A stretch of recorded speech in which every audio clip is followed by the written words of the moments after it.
Hey guys, Anthony Delmedico. I am sitting here with Doctor. Is it a doctor? Doctor, yeah. PhD level? PhD, yeah. No medicine, no couches. I'm an organizational psychologist. Okay. Oh, psychologist. That's what everyone says, but it's really looking at employee motivation, accountability. Human resources? People call it that, but it's really more about building systems to scale. And really, I believe that people are the foundation of the company. So anytime you're investing in people, you're investing in the company. Hiring and training. And you're also Jeff's a client of mine at SVG University, licensed contractor in Nashville, Tennessee, correct? Yeah. I just shot the tornado course with him here last March.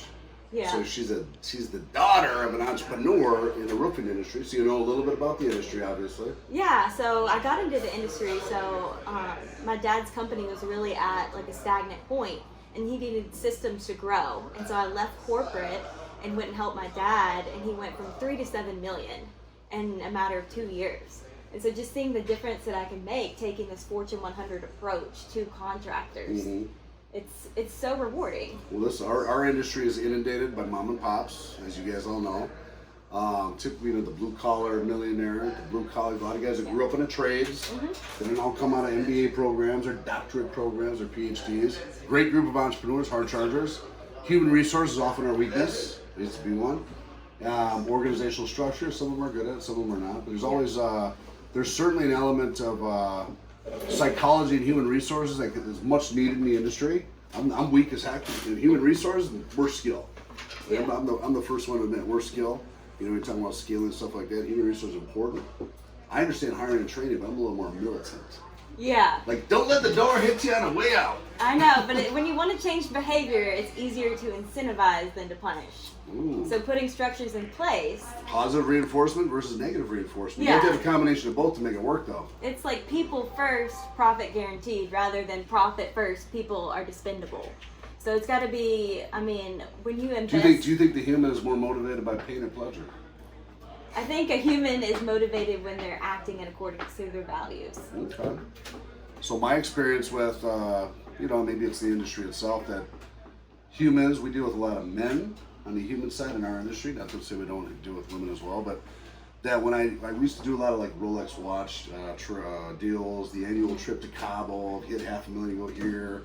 You get a bonus of the 2%, which is all great, positive. What I noticed though is you positive, and if you have no negative reinforcement, what I mean by, look, if you don't hit X, or if you're lower than X, exactly. you get a commission reduction. If you steal from me, you might not get any commissions. If you do this, I'm going to give you more. So it's worked well over the years of a combination of both negative and positive. What say you?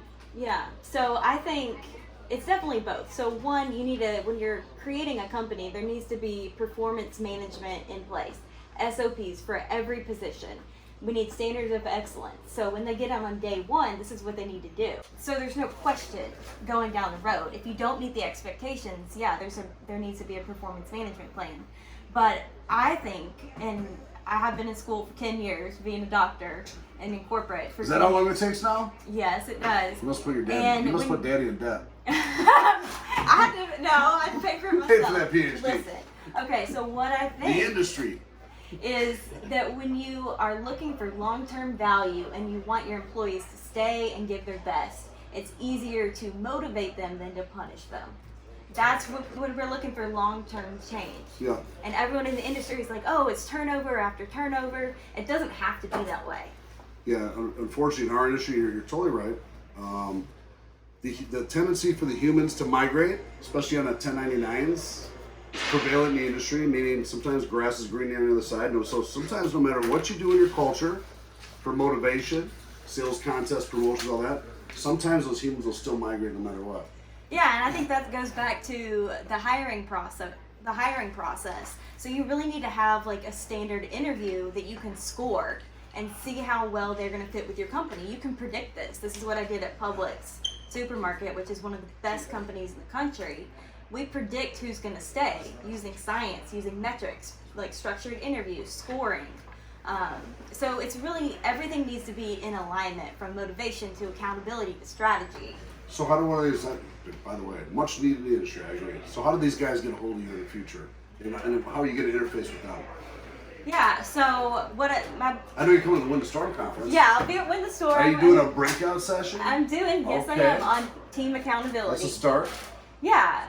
And so right now I've just like posted 1 or 2 posts on Facebook, and I have a lot of people calling me. I only have 2 spots left for the year right now. So I work with contractors on a 6 to 12 month basis, and I create a company based on them, bringing their vision to life. Do you have any clients currently? Yeah, I do. You do, okay. I've got 5, yeah. So let's get some testimonials on the SVG page. Tell me a little video testimonial. I have some that I already filmed. Yeah, and then we'll introduce you as a one of the vendors and a affiliate and leading a breakout session to Win a Storm Conference. I think it's much needed industry. Hats off. Baby. And you got the industry experience because you know what your dad went through all these years. And that's a booyah, baby!